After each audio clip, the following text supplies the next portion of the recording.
أرسله بالحق بشيرا ونذيرا وداعيا إلى الله بإذنه وسراجا منيرا صلى الله على سيدنا محمد وآله الأبرار وصحابه الأخيار وأزواجه الطيبات الطاهرات أوصيكم عباد الله وإياي أولا بتقوى الله أما بعد فأعوذ بالله من الشيطان الرجيم بسم الله الرحمن الرحيم الحج أشهر معلومات وقال نبي الله سيد البشر محمد رسول الله صلى الله عليه وسلم الحجاج والعمار وفد الله. எல்லாம் வல்ல அல்லாஹுவின் அன்பும் மேலான கருணையும் நமக்கெல்லாம் வந்து சேரட்டுமாக. நமது உயிரினும் மேலான கண்மணி நபிகள் நாயகம் ஸல்லல்லாஹு அலைஹி வஸல்லம் அவர்களின் அன்பையும் ஷஃபாஅத்தையும் பெறுவதற்கு அல்லாஹ் நம் எல்லோருக்கும் தௌஃபீக் செய்வானாக. வல்ல ரஹ்மான் நமக்கும் நம்முடைய பெற்றோர், மனைவி, மக்கள், குடும்பத்தார் யாவருக்கும் உயிர் உள்ள வரையிலும் உடல் சுகத்தை நசீபாக்கி தருவானாக. மருத்துவமனை கஷ்டம், அதன் சிரமம், செலவுகளிலிருந்து நிரந்தரமான பாதுகாப்பை அல்லாஹ் நம் எல்லோருக்கும் கொடுத்தருள் புரிவானாக. வானம் பூமியினுடைய ஆபத்துகளை விட்டும், முசீபத்துகளை விட்டும், கெட்ட முடிவுகளை விட்டும் நம்மையும் நம் குடும்பத்தையும் பாதுகாத்து அருள் புரிவானாக. அவனுடைய படைப்புகளின் தீங்குகள் அனைத்திலிருந்தும் நம்மையும் நம் சமூகத்தையும் காத்தருள் புரிவானாக. ரெண்டு பக்கம் கேட்குறமா வைங்க. இதை இப்படி திருப்புங்க, மத்தியில் நெல் இப்படி இப்படி அப்படி இருக்கட்டும். ரெண்டு பக்கம் தல்பியா நான் சொல்கிற மாதிரி எல்லாம் சொல்ல. லப்பைக் அல்லாஹும்ம லப்பைக் லப்பைக் லா ஷரீக லக லப்பைக் இன்னல் ஹம்த வன் நிஅமத லக வல் முல்க் லா ஷரீக லக் லப்பைக் அல்லாஹும்ம லப்பைக் لبيك لا شريك لك لبيك إن الحمد والنعمة لك والملك لا شريك لك لبيك اللهم لبيك لبيك لا شريك لك لبيك إن الحمد والنعمة لك والملك لا شريك لك. அல்லாஹுவின் பேரருளால் புனிதமான ஹரம் ஷரீஃபை நோக்கி நாம் உம்ராவுக்காக, ஹஜ்ஜுக்காக போகிற மிகச்சிறப்பான வாய்ப்பை அல்லாஹ் நமக்கு தந்திருக்கிறான். அதற்கு எப்போதும் நன்றி உடையவர்களாக ஆக்கி வைப்பானாக. இன்ஷா அல்லாஹ் நாம் இது ஒரு பயானாக இல்லை, ஒரு பாடம். வகுப்பறையிலே எப்படி நாம் கவனத்தோடு கேட்டு பதிவு செய்து கொள்வோமோ அதை போல சில விஷயங்களை நீங்கள் குறிப்பும் எடுத்து வைத்து கொள்ள வேண்டும். தாய்மார்களுக்குமாக ஞாபகப்படுத்துவேன். இன்ஷா அல்லாஹ் நம்முடைய டால்பின் ஹஜ் சர்வீஸின் வழியே நாம் இங்கிருந்து பயணமாக இருக்கிறோம். நம்முடைய உம்ராவினுடைய பயணம்தான் முதலிலே துவங்கும். புறப்படுகிற போது உம்ராவுக்காக புறப்படுகிறோம். உம்ராங்கிறது 4 கடமைகள் கொண்டது. 4 கடமைகள் கொண்டது தான் உம்ரா. முதலில் அதனுடைய அடிப்படைகளை தெரிந்துவிட்டால் நன்கு நம்முடைய மனதில் பதித்து கொள்ளலாம். ஒரு முறை அல்ல, ஹஜ்ஜு விளக்க கூட்டம் பல தடவை நடத்துவோம் நாங்கள், பல இடங்களில். இன்னொரு பக்கம் மக்காவிலே சென்றும் ஹஜ்ஜுக்கு முன்பு பல முறை இந்த விஷயங்களை விவரித்து கொண்டே இருப்போம். ஆனால் ஒவ்வொரு முறையும் வேறு வேறு வேலைகளில் நீங்கள் ஈடுபடாமல் இதில் கவனிக்கணும். அப்போந்தான் அந்த போன நோக்கம் நிறைவேறும். சில நேரங்களில் சில பேர் நிகழ்ச்சி நடக்கும், அவங்க ஏதாவது பஜாருக்கு போயிருப்பாங்க, ஹரமில் வேலை இருக்குன்னு போயிருப்பாங்க. அவர்களுக்கெல்லாம் அந்த ஹஜ்ஜில் இருக்கிற போது எல்லாரும் தெளிவாக இருப்பாங்க, அவங்களுக்கு சந்தேகம் வந்துட்டார், கேட்க வேண்டிய இடத்துல மிஸ் பண்ணியிருப்பாங்க. எனவே முழுமையாக நடக்கிற நமது நிகழ்வுகள் அனைத்திலும் உலமாக்கள் உங்களோடு வருவதே அதுதான். அவ்வப்போது பல்வேறு விஷயங்களை விளக்கம் தந்து கொண்டிருப்போம். ஹஜ்ஜி உம்ரா மாத்திரம் அல்ல, நம்முடைய வாழ்க்கைக்கான மிகப்பெரிய பொக்கிஷங்களை எல்லாம் அங்கிருந்து கற்றுக் கொடுப்போம். அதை நீங்கள் எடுத்துக்கொண்டால்தான் ஹஜ்ஜுக்கு பின்னால் உள்ள வாழ்க்கையும் அழகாக அமையும். இங்கே நான் ஆரம்பமாக உம்ரா என்பது 4 கடமை, அல்லாஹ்வின் பேரருள். இன்றைய தினம் இங்கே இதை நடத்த வேண்டும் என்று ஆசைப்பட்ட போது உடனே ஏற்பாடு. நம்முடைய டால்பின் உரிமையாளர் மரியாதைக்குரிய சகோதரர் ஹாஜி பஹ்ருதீன் சாஹிப் அவர்களும் இங்கே வந்திருக்கிறார். பத்ருதீன் ஹாஜியார் அவங்களும் புறப்பட்டு வந்திருக்கிறாங்க. அவங்களும் முறைப்படி டிராவல்ஸ் வழியே என்ன அடிப்படையில் உங்களை அழைத்து செல்வோம், என்னென்ன நீங்கள் எடுத்துக்கொள்ளணும், அவசியமான பொருள்கள், அதையெல்லாம் அவர்களும் விவரிப்பார்கள். சங்கை மிக்கவர்களே, உம்ரா நம்ம வீட்டிலிருந்து புறப்படுற போதே நாம் முதல்ல 2 ரக்காத் நஃபிலை தொழுதுறணும். நஃபில் தொழுது விட்டு வீட்டில், குடும்பத்தில், சொந்த பந்தங்களில் யாரோடாவது உறவுகளில் விலகினம் இருந்தால் சரி செய்திடணும். அவங்கள்ட்ட பேசுறது இல்லை, இவங்கள்ட்ட பேசுறது இல்லை, அந்த உறவு எங்களோட முறிஞ்சு இருக்குதுன்னா அந்த உறவுகளை முதலிலே இணைத்து கொள்ளணும். 2 ரக்காத் நஃபில் தொழுது விட்டு புறப்படுகிற போது சதகாக்கள் கொஞ்சம் அதிகமாக செய்யணும். வீட்டில் வந்திருக்கிறவங்களுக்கு அதெல்லாம் ஒரு அன்பளிப்பு மாதிரி சதகா, வெளியில் கொஞ்சம் சதகா செய்யணும். நான் புறப்படுறேன்னு சொன்னால் முதல் ஹஜ் அல்ல, பல தடவை ஹஜ்ஜுக்கு போய் பழக்கம் இருந்தாலும் நான் ஹஜ்ஜுக்கு புறப்படுற போது வீடு நிறைய கூட்டம் வந்துடுவாங்க. எல்லாருக்கும் தெரியும் துவா வாங்கணும்னு மட்டும் இல்லை, ஹஜ்ஜத்துடைய பரக்கத்தை வாங்கணும். எல்லாருக்கும் புது தாள் 10 ரூபா 20 ரூபா ஒரு கெட்டெடுத்து வச்சுருப்பேன், எல்லாருக்கும் கையில் கொடுக்குறது. அதில் வாங்குறவங்க யாருன்னா சராசரி ஆள் இல்லை, கோடீஸ்வரர்கள்லாம் வந்து வாங்கிட்டு போவாங்க, பெரிய பெரிய ஓனர்கள் வந்து வாங்குவாங்க. அது ஒரு பரக்கத். ஆனால் நாம் கொடுக்கறது சதக்கா. ஏன்? நமக்கு ஒரு பாதுகாப்பு. வீட்டிலேருந்து கிளம்புற போது தெருக்கல்ல உள்ள பிள்ளைங்க ஓடி வருவாங்க, பெண்கள் ஓடி வருவாங்க, எல்லாருக்கும் ஒரு தாள் அப்படி எடுத்து கொடுத்துக்கிட்டே போகிறது. ஏனென்றால் அது ஒரு பெருமையெல்லாம் இல்லை, ஒரு பயணம், அதுவும் மிக உயர்ந்த பயணம். சதகாக்களால் அந்த பயணத்தில் பாதுகாப்பு, இன்னொரு பக்கம் முசீபத்தில் பாதுகாப்பு, எந்த ஒரு கெட்ட முடிவுகளும் நடக்காது. எனவே வீட்டிலிருந்து நாம் நன்கு குளித்து இன்ஷா அல்லாஹ் நம்ம இஹ்ராம் கட்டுறதுங்கிறது ஆஜியார் சொல்லுவாங்க, எங்கே போய் இஹ்ராம் கட்டுவோம் என்று. அந்த இடத்துல மற்ற காரியங்களை செய்யலாம். வீட்டில் இருந்து குளிச்சுட்டு அல்லாஹ்வுடைய பேரருளால் 2 ரக்காத் நஃபில் என்பது பயணத் தொழுகை தொழுது விட்டு அங்கிருந்து நாம் புறப்படுறோம். அல்லாஹுடைய கருணையால் குடும்பத்தில் எல்லாத்தையும் பயணம் சொல்லிவிட்டு நம்ம புறப்பட்டு இன்ஷா அல்லாஹ் இஹ்ராம் கட்டுவதற்கான இடம் இங்கே தீர்மானிக்கப்படும். அந்த இடத்துல நம்ம இஹ்ராம் கட்டுவோம். அப்போ நம்ம உங்கள் கூட தான் இருப்போம். இஹ்ராமுடைய நியத்துகளை சொல்லித் தருவோம். இஹ்ராம் கட்டுற போது அல்லாஹுவே உம்ராவை நாடி நான் இஹ்ராம் கட்டுகிறேன், உம்ராவை நாடி இஹ்ராம் கட்டுகிறேன், இந்த உம்ராவை நீ கபூல் செய்வாயாக, லேசாக்குவாயாக.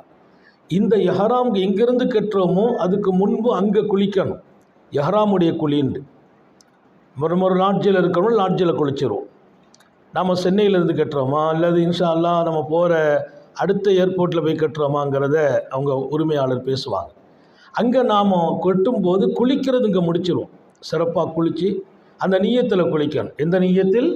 இஹ்ராமுனுடைய குளியை குளிக்கிறேன் அப்படி நிய்யத்தை வச்சு குளிச்சிடும். இன்ஷா அல்லாஹ் குளிக்கிற போது நன்கு உடம்பிலே அழுக்குகளை நல்ல களை எடுத்து சோப்பை போட்டு குளித்த பின்னால் உடம்பில் கொஞ்சம் அத்தர் பூசிக்கணும். இஹ்ராம் கட்டின பின்னால் அத்தர் போட முடியாது.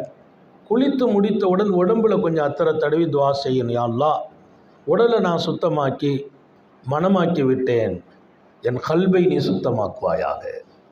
உடல் சுத்தமாக இருக்குது, கல்புல அழுக்கோடு அல்லாஹ்வை சந்திக்கக்கூடாது. இதில் 1000 எண்ணங்கள் இருக்கிறது, தவறான எண்ணங்கள், போட்டிகள், பொறாமைகள் எல்லாத்தையும் இங்கேயே களைஞ்சி வச்சிடும். காலியான இதயத்தோடு போகணும். என்ன, ஹஜ்ஜை முடித்து திரும்புகிற ஹாஜியை பற்றி நபி பெருமானார் சொல்லுவாங்க, அவர் அன்று பிறந்தவராக திரும்புகிறார், நம்ம இங்கிருந்து போகிற போதே உள்ளத்தில் ஒன்றும் இல்லாத குழந்தையின் உள்ளமாக போகணும். குழந்தையாக திரும்புகிறோம், குழந்தையாக போகணும். பாவங்களினுடைய சுமைகளை கிட்டத்தட்ட இறக்கி வைப்பதற்கு அங்கதான் அதற்கு இடம் என்றாலும் இங்கே துவா இருக்கிறது. கல்பை சுத்தமாக்கு அந்த துவாவோடு நம்முடைய இன்ஷா அல்லாஹ் உம்ராவுடைய பயணம். நியத்து வைப்பதுதான் முதல் கடமை. அல்லாவுக்காக உம்ராவை நாடி நியத்து செய்கிறேன், முதல் கடமை. எஹராமை கட்டிடுவோம். எஹராமை கட்டிட்டு, எஹராமை எப்படி கட்டணும், அந்த துணியை உடுத்து காட்டுவோம் இன்ஷா அல்லாஹ். அதெல்லாம் நிகழ்வு நடக்கிற இடத்திலே நடக்கும்.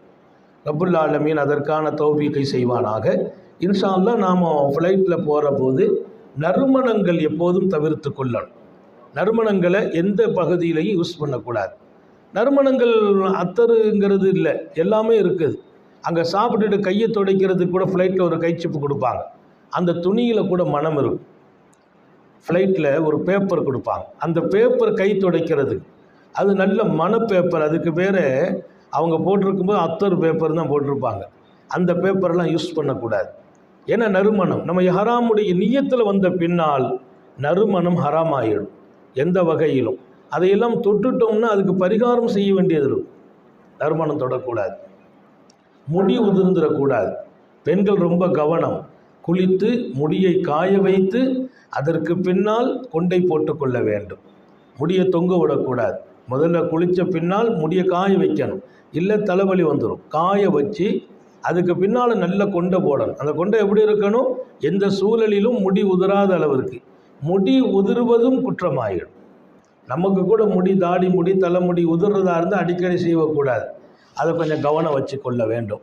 இன்ஷா அல்லாஹ் நம்ம இங்கிருந்து ஃப்ளைட்டில் போய் மக்காவில், ஜித்தாவில் இறங்கி மக்காவுக்கு போய் இஹ்ராமுடைய நிலைகளில் இருப்போம். எப்போ தவாப்புக்கு போகிறது அது நாம் முடிவு செய்வோம். எந்த ஒரு முடிவும் ஹாஜிகள் சுயமாக எடுக்கக்கூடாது. ஏன்னா வழிகாட்டுதலுக்கு பின்னால், மஷூராவுக்கு பின்னால் இங்கே நாங்கள் ஒரு முடிவெடுத்து உங்களை அழைச்சிட்டு போக இருப்போம். அவசரப்பட்டு சில பேர் போய் இறங்குறவொன்னே நம்ம காபாவுக்கு போயிடுவாங்க, வழி தெரியாமல் மாட்டிக்கிடுவாங்க. ஆரம்பம். அதனால் எந்த ஒரு முடிவும் இங்கே நிர்வாகத்திற்கு அல்லாஹ் மஷூரா கொடுப்பான், அதன்படி நாம் செய்வோம். அதுக்கு பின்னால் நீங்கள் இருப்பது தான் ஹஜ்ஜி உம்ரா முடிந்து ஊர் திரும்புகிற வரையிலும் பாக்கியமாக இருக்கும். அதனால் இன்ஷா அல்லாஹ் அங்கே போய் எப்போ நம்ம உம்ராவை செய்கிறது, தவாஃபுக்கு போகிறது, இந்த தடவை ரொம்ப இலகுவானது. நேராக நம்ம டைரெக்டாக ஹரம் உள்ளேயே தான் நம்ம ரூமு போட்டிருக்கோம், வெளியில் இல்லை. முன்னாலெல்லாம் நாங்கள் லாஸ்ட்டில் போவோம், வேறு எங்கேயாவது இருந்து இறங்கி அங்கேருந்து கார் எடுத்துகிட்டு பஸ் எடுத்துகிட்டு வருவோம். இப்போ நம்ம டைரெக்டாக ஹரம் ஷரீஃப் உள்ள கிளாக் டவர் தான் போன தடவை இருந்தது, கிளாக் டவர்லேயே ரூம்பு உள்ள. நாம் வெளியில் வர்றதில்ல. வெளியில் கூட ரூம் போட்டால் குறிப்பிட்ட டயத்தில் வழியை அடைச்சிருவாங்க. ஒரு துஹர் தொழுகைன்னா 12:30 மணிக்கு தொழுகை, 11:30க்கே க்ளோஸ் பண்ணிடுவாங்க. நாம் சுற்றணும். ஹரம் வெளியில் இருக்கிற ரூம்லேருந்து உள்ளே வர்றதுக்கே சுத்த விட்டுருவாங்க. உள்ளே பூரா க்ளோஸ் பண்ணிடுவாங்க. இப்போ நாம் இருக்கிறது ஹரம் உள்ளேயே. நம்ம ரூம்பை விட்டு வெளியில் வந்தோம்னா அதுக்கு பின்னால் அடப்பே இல்லை. நமக்கு 2 வழி இருக்குது. ஒன்று வெளியில் எப்படி போகலாம், இன்னொன்று டைரெக்டாக ஹரம் உள்ளேயே அசீசி கேட்டுக்கு போகிறோம், 1ஆம் நம்பர் கேட்டு. அது அங்கே இருந்து அப்படியே போயிடுவோம். இந்த பக்கம் போனால் 79. எல்லா வகையிலும் நம்ம அதெல்லாம் அங்கே போய் உங்களுக்கு வழிகாட்டுவோம். உள்ளுக்குள்ளே இருக்கிறதுனால நினச்ச நேரம் நம்ம உள்ளே போகிற வாய்ப்பு இருக்குது. இன்னொரு பக்கம் தவாஃப் முதல்ல செய்யணும். ராத்திரியில் போய் இறங்குறோமா, பகலில் போய் இறங்குறோமா, அதுக்கு பின்னால் மஷ்வரா செய்து உங்களை கொஞ்சம் ஆரோக்கியமாக்கி கூட்டு போயிடும். 2வது அமல் தவாஃப். முதல்ல இஹ்ராம் கட்டி நியத்து வச்சோம். 2வது காபாவில் தவாஃப் 7 சுற்று. அந்த 7 சுற்றுங்கிறது முதல்ல நாம் துவக்கிறது ஹஜ்ருல் அஸ்வதுலேருந்து துவக்கணும். ஹஜ்ருல் அஸ்வதுனுடைய வாசலில் நின்று சலாஞ்சல், பிஸ்மில்லாஹி அல்லாஹு அக்பர், கையை காட்டி முத்தமிடுறது. அல்லாஹ் வாய்ப்பை கொடுப்பான். ஏதாவது ஒரு சந்தர்ப்பத்தில் போய் நம்ம முத்தமிடுறோம். முத்தமிடுறதுங்கிறது கூட்டமாலாம் போக முடியாது, அவங்க வழி காட்டிடுவோம். அவங்களுக்கு எப்போ வாய்ப்பு கிடைக்குமோ நம்ம ராத்திரி தவாஃப் செய்வோம். திடீர்னு கொஞ்சம் ஃப்ரீயாக இருக்கும், டக்குன்னு போய் முத்தம் கொடுத்துக்கலாம். இந்த முத்தம் கொடுக்கணும் ஒரு முறையாவது என்று நியத்து வச்சுக்கிறணும். அது அல்லாஹ் எப்போ வாய்ப்பை தருவானோ பயன்படுத்தலாம். ஆனால் ஒவ்வொரு முறையும் தவாஃபிலும் அந்த இடத்துல கையை காட்டி முத்தமிடணும். கையை அந்த ஹஜ்ருல் அஸ்வதை நோக்கி பிஸ்மில்லாஹி அல்லாஹு அக்பர் ஒலில்லாஹில் ஹம்து என்று சொல்லி தவாஃபை துவக்கிறோம். இந்த பச்சை கோடு போட்டிருப்பாங்க, இப்போ பச்சை லைட்டு வச்சுருக்கிறாங்க. முன்னாடிலாம் கீழே தவாஃபில் அந்த இடத்த பார்த்து பார்த்து வருவோம். நிறைய பேர் இடத்த பார்க்குறதுக்காக அங்கே ஒரு பெரிய கூட்டம் நெருக்கடி ஆகுதுன்னு சொல்லி அந்த கோட்டை அழிச்சிட்டு மேலே லைட்டை கொடுத்துட்டாங்க. இந்த பச்சை லைட்டுக்கு நேரம் ஹஜ்ருல் அஸ்வத் இருக்கும். முத்தமிட்டு நாம் அங்கிருந்து தவாஃப் ஆரம்பிக்கிறோம். தவாஃபில் முதல் எஹ்ராமுடைய தவாஃபுங்கிறதுனால என்ன புஜத்தை திறந்து வச்சுக்கிறோம். வலது புஜத்தை திறந்து வச்சு எஹ்ராம் துணி போடும்போது நம்ம அதை போட்டு காட்டும். ஆனால் நம்ம ஓதணும் 3ஆம் கலிமா சுப்ஹானல்லாஹி வல்ஹம்துலில்லாஹி வலா இலாஹ இல்லல்லாஹு வல்லாஹு அக்பர். 3ஆம் கலிமா ஓதிக்கிட்டே போகலாம். நமக்கு குர்ஆன் ஷரீஃப் ஓத தெரிஞ்சால் அதை ஓதிக்கலாம். எது ஓதுறதும் குற்றம் இல்லை. ஆனால் வீணாக போவதோ மற்றவங்கள்ட்ட பேசி கொண்டு போகிறதோ அங்கே போய் செல்ஃபி எடுக்கிறது, காபா பார்த்து நின்று ஃபோட்டோ எடுக்கிறது, இதெல்லாம் முடிஞ்ச வரைக்கும் அவாய்ட் பண்ணிக்கிறோம். நம்ம அமல்கள் முடியணும். முதல்ல அமல் செய்யும் போதே இந்த காரியங்களில் ஈடுபடுவது அது ஒரு புனிதத்தை வீணாக்கிடக்கூடாது. அதனால் 3ஆம் கலிமா சுப்ஹானல்லாஹி வல்ஹம்துலில்லாஹி வலா இலாஹ இல்லல்லாஹு வல்லாஹு அக்பர் ஓதிக்கொண்டே போகணும். இன்ஷா அல்லாஹ் கொஞ்சம் குதிச்சு ஓடணும். இடங்கள் வாய்ப்பு அமைந்தால் கொஞ்சம் இந்த 3 சுற்றுல மட்டும் அப்படியே சுற்றி வரும்போது ருக்குன யமானி வரும். ருக்குன யமானிங்கிறதும் ஹஜ்ருல் அஸ்வதும் 2 கல். 2 கல்லும் சொர்க்கத்திலிருந்து வந்த கற்கள். இந்த மூலையில் இந்த மூலை ருக்குன யமானி என்றால் இந்த மூலை ஹஜ்ருல் அஸ்வத். இந்த 2க்கும் இடையே உள்ள இடத்தில் கொஞ்சம் குதிச்சு ஓடுறதை நிறுத்திட்டு சாதாரணமாக நடக்கணும். அங்கே ரப்பனா ஆத்தினா ஃபித் துன்யா ஹசனா ஓதணும். ரப்பனா ஆத்தினா ஃபித் துன்யா ஹசனா ஒஃபில் ஆஹிரதி ஹசனா ஒகினா அதாபன்னார். அங்கே துவாவை இதையெல்லாம் மனப்பாடம் செய்து வச்சுக்கிறோம். இப்போமே நமக்கு துவாவுடைய புக்கு கொடுப்பாங்க. அந்த புக்கு உங்களுக்கு வரும். அந்த புக்கெல்லாம் வாங்கி நீங்கள் முடிஞ்ச வரைக்கும் நான் சொல்லுகிற இந்த துவாக்களையாவது மனப்பாடம் செய்து வைக்கணும். ரப்பனா ஆத்தினா ஃபித் துன்யா ஹசனா ஒஃபில் ஆஹிரதி ஹசனா ஒகினா அதாபன்னார். ருக்குன யமானியிலிருந்து ஹஜ்ருல் அஸ்வத் வரையிலும் அந்த துவா ஓதி முடித்து ஹஜ்ருல் அஸ்வத் வந்தவுடன் மீண்டும் 2வது காபாவை நோக்கி ஹஜ்ருல் அஸ்வத்தை நோக்கி கையை காட்டி முத்தமிட்டு 2வது தவாஃப்.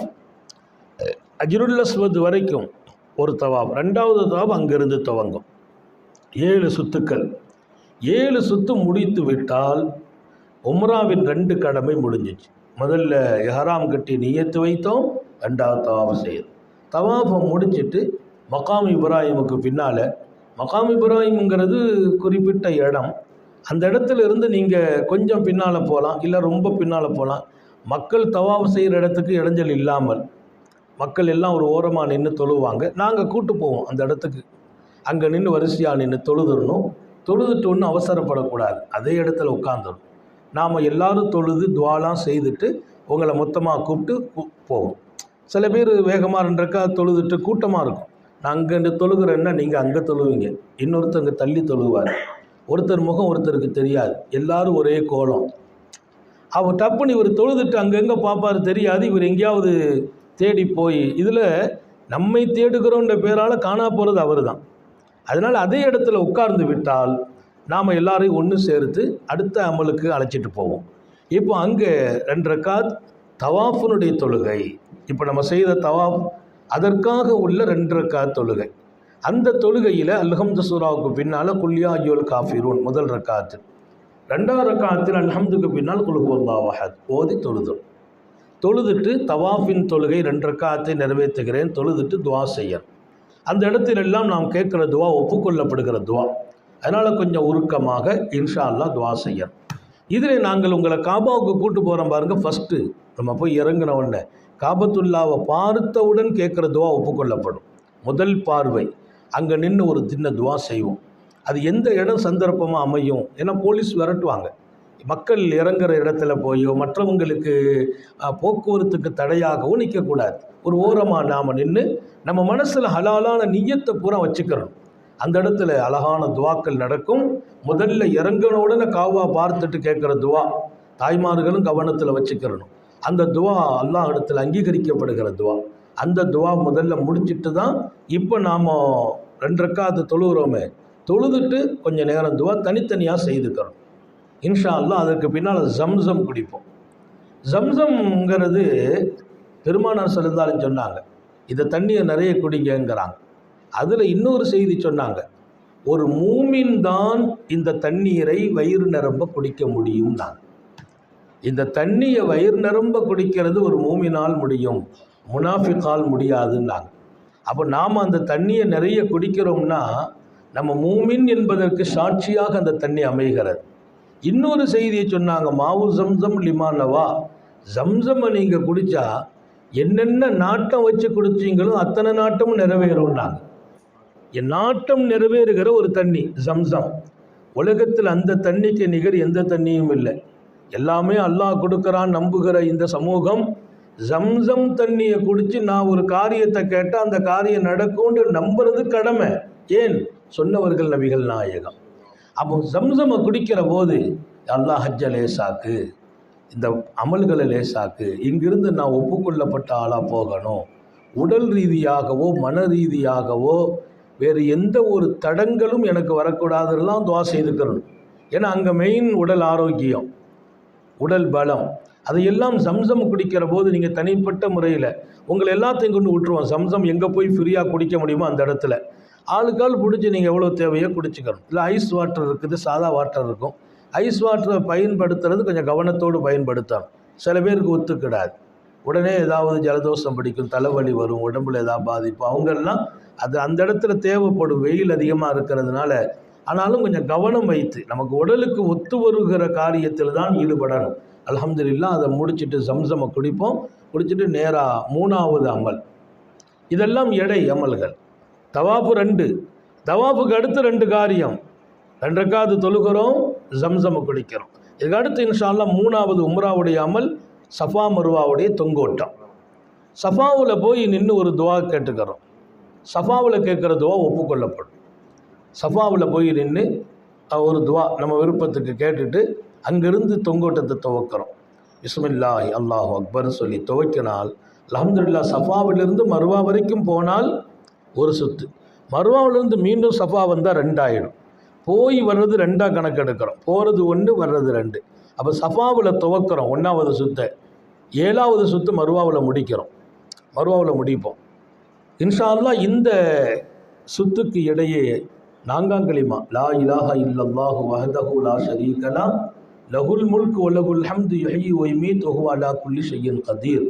இதை மனப்பானது 4வது கலிமா தான் நாம் இந்த தொங்கோட்டத்திலே ஓதுவோம். தொங்கோட்டத்தை போகிற போது இடையில பச்சை லைட்டு கொடுத்துருப்பாங்க. அந்த பச்சை லைட்டில் போய் நம்ம குதித்து ஓட ஆரம்பிக்கிறோம். பெண்கள் சாதாரணமாக நடந்து வரலாம், நாம் குதிக்கிறோம். அந்த பச்சை லைட்டு குதித்து ஓடுறோம்னா பச்சை லைட்டு எங்கே போய் முடியுதோ அங்கே வரைக்கும் பச்சை லைட்டு போட்டிருப்பாங்க. நம்ம குதிக்க எங்கே ஆரம்பிக்கிறோமோ குதித்து ஓடுவதை அங்கிருந்து முடியும் இடம் வரையிலும் அந்த லைட்டு இருக்கும். அங்கே வரைக்கும் நாம் அதை கொஞ்சம் கொஞ்சமாக அப்படி குதித்து 4ஆம் கலிமா ஓதிக்கொண்டே நம்முடைய தொங்கோட்டம் தொடரும். மருவாவில் போய் முடிக்கிறோம். அப்புறம் மீண்டும் சஃபா, மீண்டும் மருவா. மருவா முடியும் போது துவா ஓதும். ஒரு எல்லாரையும் ஒன்றாக்கி சில பேர் கொஞ்சம் முந்தி முடிச்சிருவாங்க, சில பேர் கொஞ்சம் லேட்டாக. எல்லாம் 7 சுற்றும் எல்லாம் ஒன்றாட்டெலாம் போயிட்டு இருக்க முடியாது. நம்ம ஆரம்பித்து விட்டுருவோம், கொஞ்சம் முன்ன பின்ன வருவாங்க, நம்ம கூடயே தான் வருவாங்க. திடீர்னு இன்னொரு கூட்டம் ஒரு 10 பேர் உள்ளே நுழைஞ்சிருவாங்க, நம்ம பிரிஞ்சிருவோம். இதில் கொஞ்சம் கவனமாக போய் நம்ம ஆட்களை கவனிச்சுக்கிட்டே போகணும். இன்ஷா அல்லாஹ் மருவாவிலே போய் நம்முடைய துவா ஓதி நிறைவு செய்வோம். அதுக்கடுத்து 4வது அமல் தலைமுடி எடுப்பது. தலைமுடி நம்ம ஹரமுள்ள இருக்கிறதுனால நமக்கு ரொம்ப லேசு. நம்ம எங்கே இருக்கிறோமோ அங்கேயே கடை இருக்குது, வெளியெல்லாம் போக வேண்டியது இல்லை. தவாப்பை முடிச்சுட்டு நேராக சாயெல்லாம் முடித்து நம்ம ரூமுக்கு வந்துட்டோம்னா நம்ம ரூமுக்கு போகிற இடத்துலையே கடைகள் இருக்குது. அந்த கடையில் போய் முட்டை அடிக்கிறது 5-10 ரூபா கேட்பாங்க, 10 ரியால் 5 ரியால். ஆண்கள் பொறுத்தவரை முடியை மொத்தமாக எடுக்கிறது நல்லது. அடுத்தடுத்து நம்ம அமல் செய்யும்போது கொஞ்சம் லேசாக இருக்கும். பெண்கள் அவங்கள சுண்டு விரலில் லேசாக சுருட்டி கொஞ்சம் ஒரு கடைசி சுண்டு விரலில் அந்த தலைமுடியை சுருட்டி அதை லேசாக கட் பண்ணி விட்டணும். கொஞ்சம் தான் கட் பண்ணணும். அதை யாராவது ஒருத்தங்க செய்துக்கிறணும். அவங்க ஹஸ்பண்டு செய்திடலாம், அல்லது கூட வந்திருக்கிற ஒரு பெண்ணுக்கு என்ன செய்திடலாம், வெட்டி விட்டுக்கிறோம். இன்ஷா அல்லாஹ் இதோடு உம்ரா முடிந்து விடுகிறார். இதை 4ம் தான் உம்ரா. முறையாகவும் சரியாகவும் இதை நம்ம செய்துட்டோம்னா அல்ஹம்துலில்லாஹ் அல்லாஹ்வுடைய பேரும் உதவி நமக்கு நசீபாயிரும். இதில் குறையில்லாமல் செய்வதான் அல்லாஹ் சொல்லும்போது வாத்திமுல் ஹஜ்ஜ உல் உம்ரத்த லில்லாஹ். ஹஜ்ஜி உம்ரா 2ஐயும் அல்லாஹ்வுக்காக செய்யுங்கள்னு சொல்லலை, அல்லாஹ்வுக்காக முழுமையாக செய்யுங்கள்னா. அதான் மிக முக்கியம், முழுமையாக. அப்போ அந்த முழுமை என்பது எந்த குறைபாடும் இல்லாமல், வழிகாட்டுதல் இல்லைன்னா ரொம்ப கஷ்டம். அங்கெல்லாம் வழிகாட்டுதல்ங்கிறது மிக முக்கியம். அதனால தான் வழிகாட்டிகளோடு ஹஜ் உம்ராவுக்கு போகிறோங்கிறோம். அவங்க அந்த சரியான பாதைகளை கற்றுக் கொடுத்துக்கிட்டே இருப்பாங்க. இன்ஷா அல்லாஹ் நம்முடைய உம்ரா முடியும். இதற்கடுத்து நான் மக்காவில் இருக்கிற நாட்கள் நிறைய இருக்கிறது. அந்த நாட்களை எல்லாம் பிரயோஜனமாக நம்ம காட்டிடும். ஒவ்வொரு நாளும் காலையில் ஒரு 10 மணியிலேருந்து 11 மணி வரைக்கும் 11:30 வரைக்கும் ப்ரோக்ராம் நடக்கும். காலை டிஃபன் உங்களுக்கு டைம் தந்துடுவாங்க, டைம் டேபிள் போட்டுருவாங்க. எத்தனை மணிலேருந்து எத்தனை மணிக்குள்ளே நாஸ்டா, அதை நீங்கள் கவனம் எடுத்துக்கணும். அந்த டயத்துக்கு முந்தி போகிறதும் கஷ்டம் தான், பிந்தி போகிறதும் கஷ்டம். அந்த டயத்தில் அதை பயன்படுத்திக்கணும். மக்காவில் மதீனாவில் இருக்கிற காலம் வரையிலும் ரொம்ப கவனம், சண்டை போட்டுறக்கூடாது. தாய்மார்களுக்கும் இங்கே வந்திருக்கிற எல்லோருக்கும் சொல்லுகிறேன், சண்டை போட்டுறக்கூடாது. எங்கே இருக்கிற போது, மக்காவில் மதீனாவில் இருக்கிற போது எதுக்கெடுத்தாலும் கோபம் வரும், சண்டை போடுற மாதிரி தான் இருக்கும். அது குறிப்பாக பெண்களுக்கு துணி காய போடுறதுக்கு மேலே போவாங்க. இவங்க போட்ட துணி அவங்க வரும்போது இடம் இருக்காது, அந்த துணியை ஒதுக்கிட்டு இவங்க போட்டுருவாங்க. அன்றைக்கி லொஹர் வரைக்கும் சண்டை தான் நடக்கும். தாய்மார்களுக்கு சண்டைங்கிறது ஒரு பரக்கத்து மாதிரி. ஆனால் நீங்கள் கொஞ்சம் கவனம் வச்சுக்கிறோம், அதில் ஈடுபாடு கூடாது என்கிறேன். சண்டை இடுவதால் ஹரம் ஷரீஃபினுடைய நல்ல நசீபை நம்ம இழந்துடுறோம். அல்லாஹ் குர்ஆனில் கூடாது என்று சொல்லுகிற மக்காவினுடைய அமல்களில் வலா ரஃபஸ வலா ஜிதாலாங்கிறான்.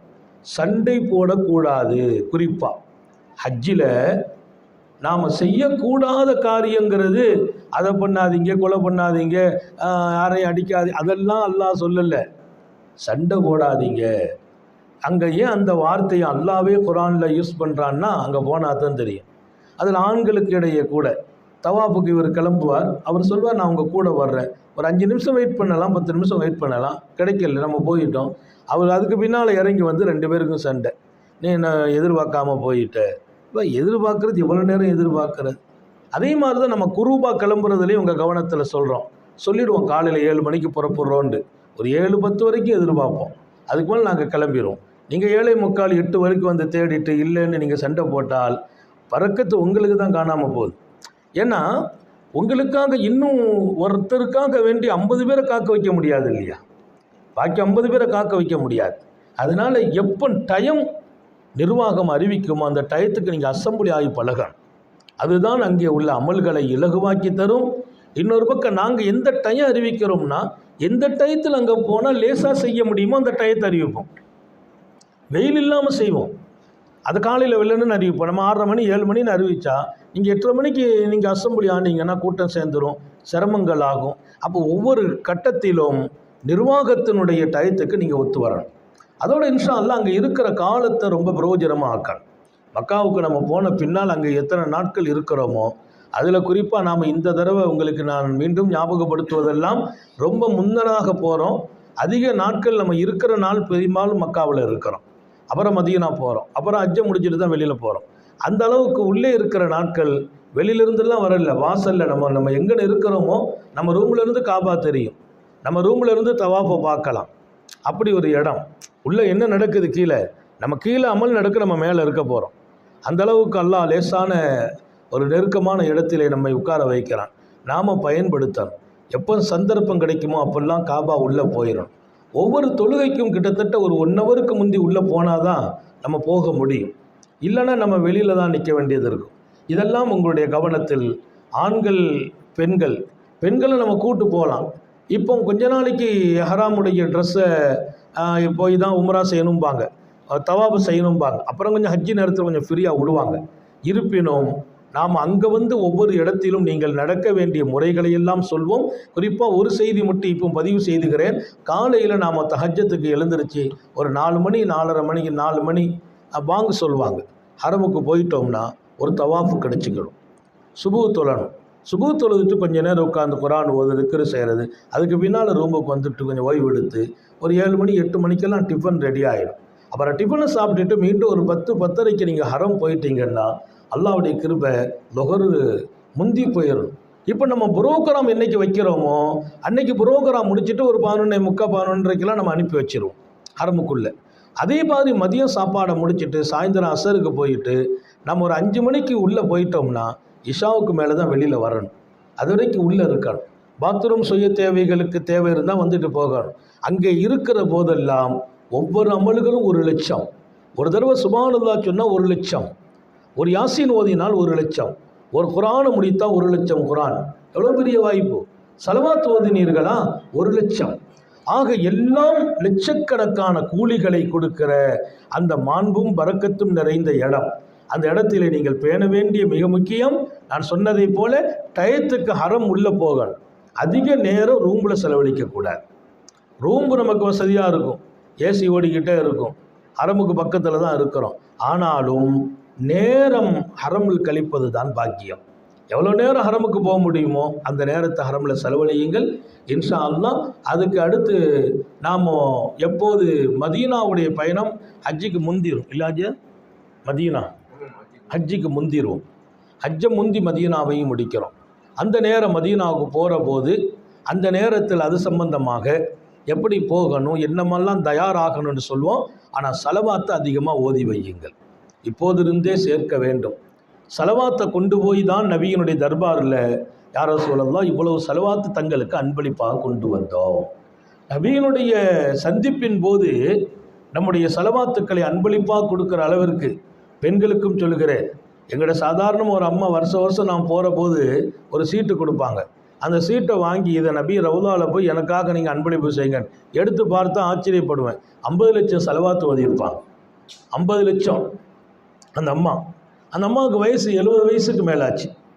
ஒவ்வொரு வருஷமும் நான் புறப்படுற போது எங்கள் வீட்டுக்கு வந்து, இந்த வருஷம் அந்த அம்மா இருக்குதான்னு கூட எனக்கு தெரியல. போன வருஷம் நான் புறப்படும்போது, அதுக்கு முந்தின வருஷம் புறப்படும் போது வீட்டுக்கு வந்து சீட்டு கொடுப்பாங்க. அந்த சீட்டில் ஸலவாத்து 50 லட்சம் 80 லட்சம் இப்படி அதை கொண்டு போய் ஒப்படைப்பணும். அந்த மாதிரி ஒரு பரக்கத்தான ஒரு அமல் அது. நாம் எவ்வளவு முடியுமோ ஸலவாத்துக்களை இங்கிருந்தும் ஓதுகிறோம், மக்காவிலும் ஓதுகிறோம். அங்கே இருக்கிற காலங்கள் மதீனா போகிற போது ஒரு மகிழ்ச்சியான நிலை. இன்ஷா அல்லாஹ் மதீனாவுடைய வாழ்க்கையும் மதீனாவில் இருக்கிற போதும் புறப்படும் போதும் ஞாபகப்படுத்துவோம். ஹஜ்ஜிங்கிறது தனி பாடம். ஹஜ்ஜை பற்றி இன்ஷா அல்லாஹ் அங்கே புறப்படுற போது விளக்கும். இங்கே லேசாக ஹஜ்ஜிங்கிறது 5 நாள் அமல். இன்றைக்கி எல்லாத்தையும் சொல்லிடணுங்கிறதுக்காக உங்களை அசம்பிளி படுத்தினதில் எல்லா விஷயத்தையும் தெளிவாக சொல்லிடுறோம். ஆனால் ஒவ்வொன்றும் புறப்படுகிற போது இன்னும் விரிவாக அமல்களை செயல்முறையோடு காட்டுவோம். இன்ஷா அல்லாஹ் ஹஜ்ஜி 5 நாள். இந்த 5 நாள் தான் துல் ஹஜ்ஜி பிற 8, 9, 10, 11, 12, தேவைப்பட்டால் 13. அந்த 13வது நாள் சூழ்நிலையை பொறுத்து இருக்கிறது இல்லைங்கிறது முடிவாகும். இந்த 5 நாள் ஹஜ்ஜி. பிற 8 நம்ம எங்கே இருக்கிறோமோ அங்கேருந்தே எஹராம் கட்டுறோம் ஹஜ்ஜிக்காக தனி. எப்படி உம்ராவுக்கு எஹராம் கட்டினோமோ குளித்தோமோ அதே போல் ஹஜ்ஜிக்காக குளிக்கணும். தாய்மார்களும் ஞாபகம் வையுங்க, ஹஜ்ஜிக்காக குளிக்கிறோம். நம்ம இந்த உம்ராவில் மொட்டை அடித்தோம் பார்த்தீங்களா, அதோட உம்ரா முடிஞ்சிருது, எஹராமை களைஞ்சிரும், நார்மல் ட்ரெஸ்ஸுக்கு வந்துடும். அதுக்கு பின்னால் காபத்துல்லாவுக்கு போகிற போதெல்லாம் நார்மல் ட்ரெஸ்ஸிலே போய்க்கலாம், அனுமதி கொடுத்தா. இப்போ துவக்கத்தில் கொஞ்சம் அனுமதி கொடுக்கலாம், இல்லைன்னா நீங்கள் எஹராம் கோலத்தில் வாங்கன்னா நம்ம அதுக்கு தக்க அங்கே முடிவு எடுப்போம். ஹஜ்ஜிங்கிறது பிற 8 துவங்குறோம். அன்றைக்கி காலையிலே குளிச்சிடும். ரொம்ப டைட்டாக இருக்கும், நம்ம இருங்கிற ரூம்பே பிஸி ஆகிடும்.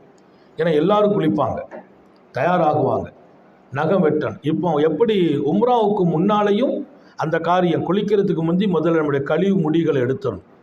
அக்கல்ல இருக்கிற முடியை, மர்மஸ்தானத்தில் இருக்கிற முடிகளை, அதே போல் நகங்களை எல்லாத்தையும் களைஞ்சு எடுத்துடணும். எந்த கழிவும் உடம்புல இருக்கக்கூடாது. இது நம்ம வீட்டிலேருந்து உம்ராவுக்கு புறப்படுறதுக்கு முந்தியும் செய்யணும். ஹஜ்ஜிக்கு புறப்படுறதுக்கு முந்தி அந்த கழிவுகள் இருந்தால் சுத்தமாக்கிட்டு இன்ஷா அல்லாஹ் நாம் இதே நியத்தில் ஹஜ்ஜிக்காக குளிக்கிறேன்னு அங்கே குளிக்கிறோம்.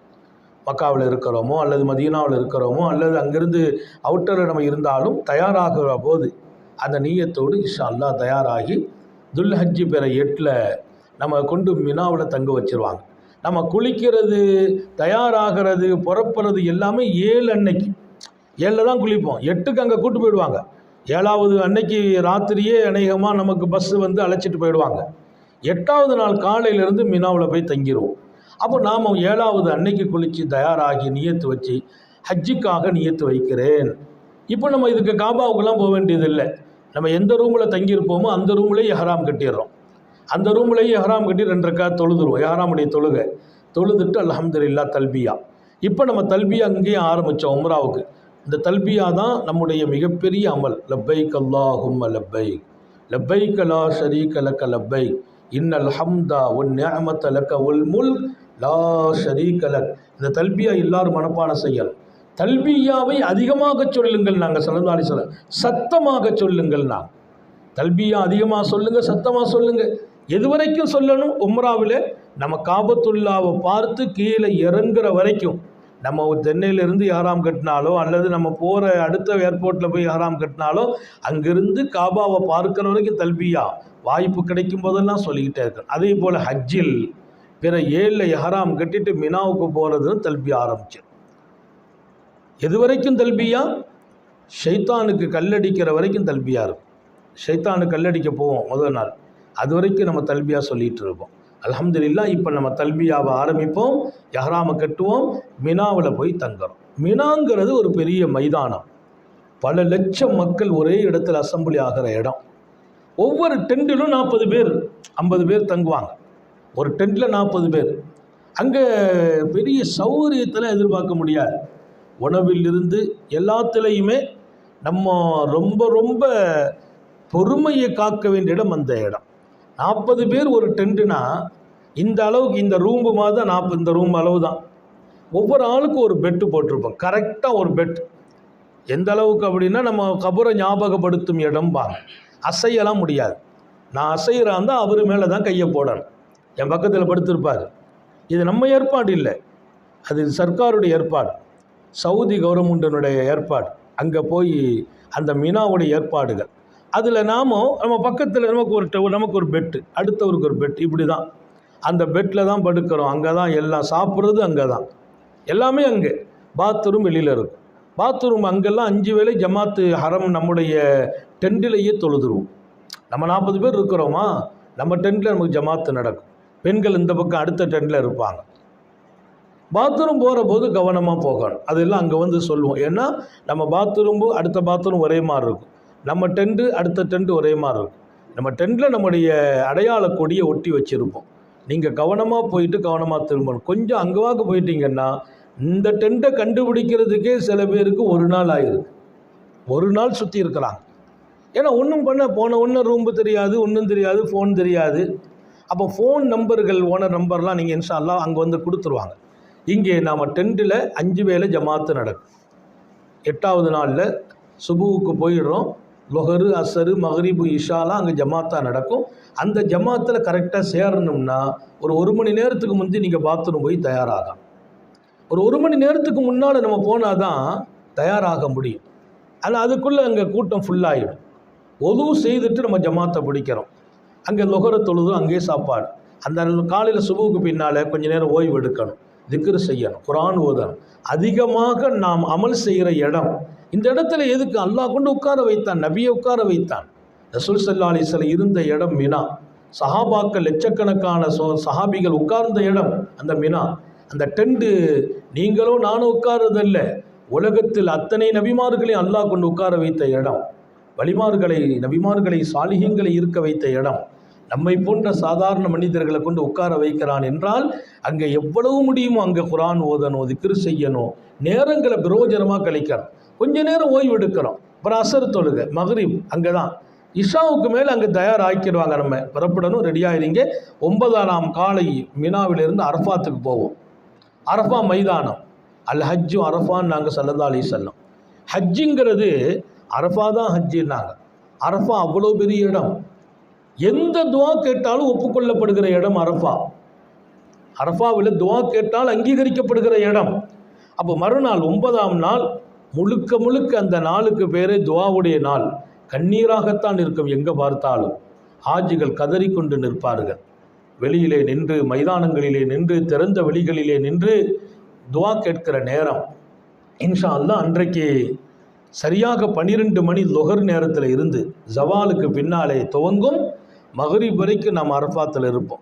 அவ்வளவு உலகத்திலேயே விசேஷமான நேரமும் நாளும் ஒன்று இருக்குமையானால் துல்ஹஜ்ஜி 9ஆம் நாளினுடைய அந்த மதியம் 12லிருந்து மாலை 6 மணி வரைக்கும் உள்ள நேரம் ஒவ்வொரு வினாடியும் கொடுத்து வைத்தாலும் கிடைக்காது. அப்படிப்பட்ட வினாடிகள். அதை நாம் பிரயோஜனமாக ஆக்க வேண்டும். இன்ஷா அல்லாஹ் கொஞ்சம் விற்க இருக்குதும், சூடு இருக்கும், எல்லாம் இருக்கும். உள்ளே ஏசியும் வச்சுருப்பாங்க, ஹீட்டு ஆட்கள் இது வச்சுருப்பாங்க. எது இருந்தாலும் அத்தனையும் தாண்டி வேர்த்து கொட்டும். அது மைதானம் அப்படி இருக்கும். நாம் வெளியில் நின்று துவா செய்வோம், ஜம்மா துவா செய்வோம், திக்ர்கள் ஓதுவோம், எல்லாம் நடக்கும். அங்கே பிரயோஜனமாக அந்த நாளை ஆக்க வேண்டும். அல்ஹம்துலில்லாஹ் ஹஜ்ஜை முடித்து விட்டு அன்று இரவே முஸ்தலிஃபாவுக்கு போயிடும். முஸ்தலிஃபாங்கிறது அந்த இரவு ரொம்ப விசேஷம். எந்த அளவுக்கு விசேஷம்? லைலத்துல் கத்ரை விடவும் விசேஷமான இரவு அந்த இரவு, முஸ்தலிஃபாவுடைய இரவு. அந்த இரவு அங்கே போய் தான் மக்ரிப் இஷாவை தொழுவோம், லொஹர் அசரையும் சேர்த்து தொழுதுருவோம். எங்கே? டெண்டில், அரஃபாத்தில். முஸ்தலிஃபாவில் போய் மக்ரிப் இஷாவை தொழுவோம். முஸ்தலிஃபாவில் போய் தான் அன்னைக்கு ராத்திரி தங்கணும். ஷைத்தானுக்கு கல் எறியணும். கிட்டத்தட்ட ஒரு 70 கல் எடுக்கணும். அங்கே தான் எடுக்கணும் 70 கல். அத்தனை கல்லையும் எடுக்கிற இடம் முஸ்தலிஃபா. அந்த ராத்திரி நம்ம அங்கே ஒரு 8 மணிக்குள்ளே போயிடணும், துவா செய்யுங்க, வெள்ளனை போயிடணும். மக்ரிப் இஷா அங்கே போய் தொழுவன் இருக்கிறதுனால கொஞ்சம் முந்தி போயிட்டோம்னா அந்த இரவு பிரயோஜனம். எங்கே படுப்போம்? எங்கன இடம் கிடைக்கும் அங்கே ஒரு துண்டு விரித்து படுத்துருவோம். ஏதாவது துண்டு, பெட்ஷீட்டு நம்ம கையில் தூக்கிட்டு போயிடும். அங்கே ரூம் இருக்காது, டெண்ட் இருக்காது, திறந்த வெளி. லட்சோப லட்ச ஹாஜிகள், உலகத்தினுடைய பேரரசர்கள், மிகப்பெரிய பல்லாயிரம் பேர்களை வைத்து வேலை வாங்குகிற எஜமான்கள், முதலாளிகள், கோடிக்கு அதிபதிகள், அவங்களும் தரையில் தான் படுக்கணும். ஏதாவது ஒரு சின்ன பெட்டு கிடைக்கும், ஒரு பாய் கிடைக்கும், ஒரு துண்டு கிடைக்கும், விரிச்சங்களை படுத்துட வேண்டியதான். படுக்க இடம் கிடைச்சா பெரிய விஷயங்கிற அளவுக்கு அந்த இடம். அவ்வளோ பேரும் படுக்கணும். கல் எடுக்கிறதுக்குன்னு ரொம்ப தூரம்லாம் போக வேண்டாம். நம்ம அங்கே படுப்போம், அங்கே பார்த்தோம்னா கல் கிடக்கும். நம்ம இருக்கிற இடத்துலேயே கல் கிடக்கும். 70 கல் இன்ஷா அல்லாஹ் அங்கிருந்து எடுக்கிறோம். அன்று இரவெல்லாம் அங்கே இபாதத்தும், அமலும், திக்ரும், துவாவும், தூக்கமும். அல்ஹம்துலில்லாஹ் முடித்து காலையில் சுபு தொழுதுட்டு அங்கிருந்து நம்ம விடை பெற்று மீண்டும் நாம் இருந்த மினா டெண்டுக்கே போயிடும். அந்த 10வது நாள் அங்கே தான் போய் டெண்டில் தங்கணும். ஷைத்தானு கல்லடிப்பது. 11ஆம் நாள் அங்கே இருப்போம், ஷைத்தானு கல்லடிப்போம். 12 அங்கே இருப்போம், ஷைத்தானு கல்லடிப்போம். அதெல்லாம் எப்படி கல்லடிக்க போகிறது, எத்தனை மணிக்கு போவோம், எப்படி அடிக்கணும், எத்தனை ஷைத்தானுக்கு அடிக்க வேண்டும் என்றெல்லாம் புறப்படுகிற போது உங்களுக்கு விளக்கம் தந்து தான் அழைத்து செல்வோம். அதனால் இன்ஷா அல்லாஹ் நிறைவாகவே அமல்கள் உங்களுக்கு கிடைக்கும். இன்னொரு பக்கம் திருப்தியாக உங்களுடைய ஹஜ்ஜி நிறைவேறுகிற வழிகாட்டுதல் தந்துகிட்டே இருப்போம். எப்போ விளக்கம் தேவனாலும் நீங்கள் கேட்டு பெறலாம். விருப்பமான எல்லா உணவுகளுமே நம்ம ஆச்சார பொறுத்தவரையில் கொஞ்சம் விசாலமாகவே நடப்பார்கள். உணவு விஷயத்தில் ஒருத்தருக்கு சாப்பாடு பிடிக்கலைன்னா, அரிசி சாப்பாடு இல்லைன்னா, அவருக்கு நைட்டில் 2ம் இருக்கும், சப்பாத்தி இருக்கும், ஏதாவது எல்லாம் இருக்கும். எல்லாம் இருந்தும் சில பேர் விவகாரமாட்டே இருப்பாங்க. என்ன விவகாரம்னா, இவர் வரும்போது எல்லாமே இருக்காது, இவர் வரும்போது எல்லாமே இருக்காது. ஏன்னா இவர் ராத்திரி 10 மணிக்கு வந்து நிற்பார், எனக்கு ஒன்றும் இல்லைன்னா அதுக்கு அறிவிப்பு இருக்கும், 8 to 10க்குள்ளே சாப்பிட்டு முடிங்கன்ட்டு. இதெல்லாம் ரொம்ப கவனம். அங்கே போய் நம்ம கோவத்தை முழுக்க மூத்தாக்கிடணும், டென்ஷனை க்ளோஸ் பண்ணிடணும், சண்டை போட்டுறக்கூடாது. சிலது மனசுக்கு பிடிக்கும், சிலது பிடிக்காது. 2யும் தாங்கி பழகிவிட்டால் ஹஜ்ஜுக்கு பின்னால் வாழ்க்கை அழகாயிடும். நம்ம உணர்ச்சிக்கு அடிமைப்பட்டு நம்ம கொஞ்சம் டென்ஷனை குறைப்போம், இன்னொருத்தர் நின்று கூட்டி விடுவார். அது என்ன, நம்ம கேட்டு நம்ம சும்மா வந்திருக்கோம், காசு கொடுத்து வந்திருக்கோம் அப்படிம்பார். அந்த காசுங்கிறது அங்கே முக்கியம் இல்லை. உங்களுக்கான எல்லா ஏற்பாடுகளும் எல்லா வகையிலும் முறையாகவும் அழகாகவும் செய்திருக்கும். ஆனால் டயம் தாண்டி நீங்கள் வந்து நிற்பதை உணராமல் யாருடைய தூண்டுதலுக்கும் நம்ம அகப்பற்றக்கூடாது. எனவே இன்ஷா அல்லாஹ் நம்முடைய ஹஜ்ஜும் உம்ராவும் எல்லா வகையிலும் ஹைராக, முறையாக, சரியாக நடக்க வேண்டும். அதற்கான வழிகள் எல்லாம் இங்கே நாம் தயார் நிலையில் தான் வருகிறோம். நாங்கள் எங்கள் வேலை என்ன, எந்த நேரத்தில் உங்களுக்கு தேவையோ விளக்கம் தந்துக்கிட்டே இருப்போம். ஆனால் அமல் செய்ய போது நாங்கள் ஒரு டயத்தில் புறப்படுவோம், அந்த டயத்தில் எங்கள் கூட வந்து அவங்கள கூட்டு போயிடுவோம். முதல்ல எல்லாத்தையும் மொத்தமாக கூட்டு போய் காட்டிடணும். அடுத்தடுத்து சில பேர் சொல்லுவாங்க, அதில் உங்கள் கூட நாங்கள் உம்ராக்கு வரணும், உங்கள் கூட தவாப்புக்கு வரணும். நான் சொல்லுவேன், நான் போகிற நேரத்தில் வந்தவங்களை கூட்டு போயிடுறோம். நம்ம வெயிட் பண்ணி நிற்க முடியாது, நம்ம அதிக நேரம் ஹரமில் செலவழிப்போம். எனவே கூட இருக்கணும், பிரியப்பட்டவங்க கூட இருந்துருங்க என்றெல்லாம் அங்கே வாய்ப்புகளை வழங்குவோம். அல்லாஹ் ரப்புல் ஆலமீன் நம்முடைய அமல்கள் அவனுக்கு பிரியமாக இருக்கணும், சந்தோஷமாக இருக்கணும். குறிப்பாக தாய்மார்களுக்கு சொல்கிறேன், அதிக நேரம் ரூமில் இருக்கிறத கொஞ்சம் தவிர்த்துக்கணும். ரூமில் இருக்கும்போதும் கவனத்தோடு இருக்கணும். ஏதாவது அந்த பெண்கள் எதையாவது பேசிடுறாங்க, 5 பெண்கள் 10 பெண்கள் சேர்ந்து ஒரு ரூமில் இருக்கும்போது அடுத்த ஆட்களை பற்றி பேசுகிற சந்தர்ப்பம் ஏற்படும். அப்படி நீங்கள் பேசினால் அமல்கள் காணாமல் போயிடும். புறம் பேசுதல் என்பது ரொம்ப ரொம்ப தடுக்கப்பட வேண்டிய காரியம். அங்கே அதனால் இதிலெல்லாம் கவனம் செலுத்தி முடிந்தவரைக்கும் வாயை மௌனமாக இங்கிருந்து கிளம்பணும், மௌனமாக அங்கிருந்து இங்கே திரும்பணும். அடுத்தவர்களை குறித்து பேசுகிற வார்த்தைகளை எல்லாம் தவிர்த்து கொள்ள வேண்டும். பாவங்களை விட்டு விலகணும். அல்லாஹ் சொல்றான், வலா ஃபுசூக், ஹஜ்ஜில் பாவம் செய்து விடாதீர்கள். பாவங்கிறது எத்தனை இருக்குது நமக்கு தெரியும். ஒருத்தங்களை சங்கடப்படுத்துறதும் பாவம்தான், குறை சொல்றதும் பாவம்தான். அப்போ இதையெல்லாம் நீங்கள் அவாய்ட் பண்ணிட்டு அமல்களில் உங்கள் கவனம் இருந்தால் இன்ஷா அல்லாஹ் நம்ம ஹஜ்ஜி மக்பூல் ஆகிடும், ஒப்புக்கொள்ளப்பட்டதாயிடும். அல்லாஹ் அப்படிப்பட்ட நிலையில் நாம் ஹஜ்ஜிக்கு சென்று திரும்பி வருவதற்கு தௌஃபீக் செய்வானாக. எந்த வகையிலும் நீங்கள் பயப்பட வேண்டாம். எப்படி இருக்குமோ அதெல்லாம் எல்லா வகையில் அந்த ரூட்டுகளை நாங்கள் உங்களுக்கு லேசான வழியையே காட்டிக்கொண்டே வருவோம். லேசான வழி. மினா, அரஃபா, முஸ்தலிஃபா அந்த 5 நாளும் பொறுமை தான் முக்கியம். நாம் எவ்வளவு லேசாக காட்டினாலும் அங்கே சில சிரமங்கள் இருக்கும். ஏன்னா காலையில் டிஃபன் கூட ஒழுங்காக கிடைக்காது. நாம் அங்கேருந்து நடந்து வந்துக்கிட்டே இருப்போம். காரு கிடைக்கும், எல்லாத்துல பஸ்ஸு கிடைக்காது. அந்த மினா அரஃபாத்துடைய நேரம் முன்பின் இருக்கும். ராத்திரி நம்ம எல்லாரும் தவாபை செய்துட்டு திரும்புவோம். திரும்பி வர்ற போது கொஞ்சம் வாகன சிரமங்கள் எல்லாமே சரி பண்ணிகிட்டே வருவோம். அங்கங்கே போய் சரி பண்ணுவோம், ஏதாவது ஏற்பாடு பண்ணுவோம். ஆனால் அந்த சில ஒரு அரை மணி நேரம் சில சிரமங்கள் எல்லாம் வர. ஏன்னா நாம் மட்டுமா போகிறோம், கிட்டத்தட்ட ஒரு 50 லட்சம் பேர்கள் வர்ற இடம். அதில் இருக்கிற இந்த அசௌகரியங்களுக்கு முதலிடம் கொடுத்துடக்கூடாது. லேசாக்குன்னு பெருமானார் கேட்ட, அல்லாஹ் நான் தொலை போகிறேன், தொழுகை லேசாக்குன்னு கேட்கல. நோன்பு வைக்க போகிறேன், லேசாக்குன்னு கேட்கல. அல்லாஹ் நான் ஹஜ்ஜிக்கு போகிறேன், லேசாக்குன்னு கேட்டாங்க ஸல்லல்லாஹு அலைஹி வஸல்லம். உம்ராவுக்கு போகிறேன், லேசாக்குன்னு கேட்டாங்க ஸல்லல்லாஹு அலைஹி வஸல்லம். நம்ம நியத்திலேயே லேசாக்கு நியத்து இருக்குது. அப்போ லேசாக்கன்னு இது அல்லாஹ், அவன் லேசாக்குனால் இது லேஸ். இன்ஷா அல்லாஹ் சிறப்பான நமது டால்பின் ஹஜ்ஜி சர்வீஸின் வழியே போகிறோம். வழிகாட்டுதலும் முறையான எல்லா காரியங்களும் அங்கே அழகாகவே நடக்கும். நீங்கள் உங்கள் கவனத்தை அதிகமாக இபாதத்துக்குள்ளே ஆக்கி கொண்டு அமல்களிலே நாம் கவனம் செலுத்தினால் இன்ஷா அல்லாஹ் நாம் விமோச்சனத்தோடு, அல்லாஹ்வின் அருளோடு, அன்போடு, இன்னொரு பக்கம் மன நிறைவோடு திரும்புவோம். ஒவ்வொரு அமல்களுக்குள்ளேயும் அல்லாஹ்வுடைய ரசூலுடைய தொடர்பு இருக்குது. அது குறித்தெல்லாம் அங்கே பேசுவோம். இங்கே வெளிரங்கமானதான் சொல்லியிருக்கோம். நம்ம ஒரு அமலை செய்கிறதுக்கு முந்தி அல்லாஹ்வோடு எப்படி நெருக்கம் இதில் கிடைக்கும், ரசூலோடு என்ன தொடர்பு கிடைக்கும், இந்த அமல்களில் அல்லாஹ் என்ன பாக்கியத்தை கொடுக்குறான், அதையெல்லாம் நாம் மக்காவில் மதீனாவில் இருக்கிற நாட்களில் இன்ஷா அல்லாஹ் விவரிப்போம். எல்லாம் அல்லாஹ் ஹயாத்தில் பறக்க செய்வானாக, சுகத்திலே பறக்க செய்வானாக, பூரண உடல் சுகத்தை தருவானாக. நம்மளால் முடியுமாலாம் யோசிக்கக்கூடாது. காலே இல்லை. எங்கூட ஒருத்தர் ஹஜ்ஜுக்கு வந்தார், 2 காலும் இல்லை. ஹஜ்ஜார் பார்த்துட்டு ரொம்ப ரொம்ப கவலைப்பட்டாங்க. எப்படி அப்படின்னு கேட்டாங்க. 2 காலும் இல்லை. எங்களோட புறப்பட்டு வந்தார். அல்ஹம்துலில்லாஹ் எல்லா அமலையும் கரெக்டாக செய்தார். மினாவிலே, அரபாத்திலே, முஸ்தலிஃபாவில் அவங்க பையங்க வெளிநாட்டில் இருந்தாங்க, கூட வந்துட்டாங்க. தகப்பனார் அவங்க கூப்பிட்டு போகிறது, வண்டியில் வச்சு தள்ளிட்டு போகிறது, ஒரு கட்டத்தில் எல்லாம் அவர் அப்படியே கையில் தூக்கிட்டே வந்தாங்க பையங்க. முடிஞ்சிச்சு. அப்போ காலே இல்லாதவங்களை அல்லாஹ் நாடுனா ஹஜ்ஜி கூட்டு போய் முழுமையாக்கி கொண்டு வர்றான். நமக்கு கால் இருக்குது, கொஞ்சம் கால் வலி இருக்குது, அவ்வளோதான். அன்றைக்கி ஒருத்தவங்க சொன்னாங்க, அது முட்டு வலி ஜாஸ்தி. முட்டு வலி இருக்குது, இல்லை முட்டே இல்லாமல் ஹஜ்ஜிக்கு வந்தவங்க இருக்காங்களே. முட்டு வலி தானே இருக்குது, பரவாயில்லை. கால் வலி தானே இருக்குது, சமாளிச்சிக்கலாம். ஆனால் நீங்கள் துவா செய்யணும் அல்லாட்ட நிறைய. நம்ம அமல் செய்யணும், நம்மளால் முடியும், அல்லாஹ் தௌஃபீக் செய்வான். அந்த நம்பிக்கை பலப்பட்டால் ஹஜ்ஜி லேசாகும், உம்ரா லேசாகும். இன்ஷா அல்லாஹ் ஒப்புக்கொள்ளப்பட்டவர்களாக நிறைய துவா அங்கே நடக்கும். நாம் துவா செய்கிற இடங்கள்லாம் இருக்குது. அந்த இடத்துல நீங்கள் மிஸ் பண்ணிடக்கூடாது, அவ்வளோதான். உங்களை நீங்கள் கேட்டு வச்சுக்கணும் எப்போ துவா நடக்கும் அப்படின்ட்டு. ஹஸரத் எங்கள் ரூமில் வந்து சொல்லலையேன்னு சொல்லிட்டு இருக்கக்கூடாது. ஹஸரத் எத்தனை ரூமுக்கு போவார், நாங்கள் ஒரு இடத்துல உட்காந்து சொல்லிக்கிட்டு இருப்போம். நாங்கள் பெருமையெல்லாம் எதிர்பார்க்கறது இல்லை. அப்படி இருக்கணும் இப்படி சாதாரணமாகவே நாங்கள் இருப்போம். ஆனாலும் நீங்கள் பயன்படுத்த வேண்டும். அல்லாஹ் அதற்கான தௌஃபீக்கை வழங்குவானாக. நம்முடைய குடும்பத்தை அவன் பாதுகாப்பில் விட்டு செல்வோம், அவன் பாதுகாப்பானாக. நீண்ட நெடிய நாட்கள் நோய் நொடிகள் இல்லாமல் உடல் ஆரோக்கியத்தோடு மன நிறைவோடு இன்பத்தோடு அல்லாஹுவை நின்று வணங்கி வழிபட்டு வாழும் நசீபையும் பாக்கியத்தையும் எல்லாம் வல்ல அல்லாஹ் உங்களுக்கும் எனக்கும், நம்மை ஈன்றெடுத்த தாய் தந்தையர்களுக்கும், நமது மனைவி மக்கள் உற்றார் உறவினர் யாவருக்கும் கொடுத்தருள் புரிவானாக.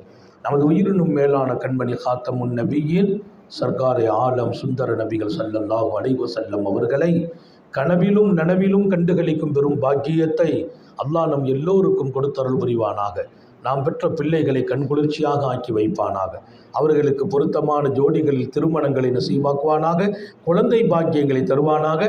மகிழ்ச்சியான வாழ்க்கையை துன்யாவிலும் சொர்க்கத்திலும் தொடரச் செய்வானாக என்ற உயரிய துவாக்களோடு இன்ஷா அல்லாஹ் நான் என் வார்த்தைகளை நிறைவுபடுத்துகிறேன். ஹஜார் அவங்க சில முறைகளை சொல்லித் தருவார்கள். வாஹு தாவானா அனில் அல்ஹம்துலில்லாஹி ரப்பில் ஆலமீன். அஸ்ஸலாமு அலைக்கும் வரஹ்மத்துல்லாஹி வபரகாத்து. அது சிம்பிளாக தான் சொல்லணும்னு நினச்சேன், இல்லை எல்லாத்தையும் முழுசாக சொல்லியிருக்கோம்.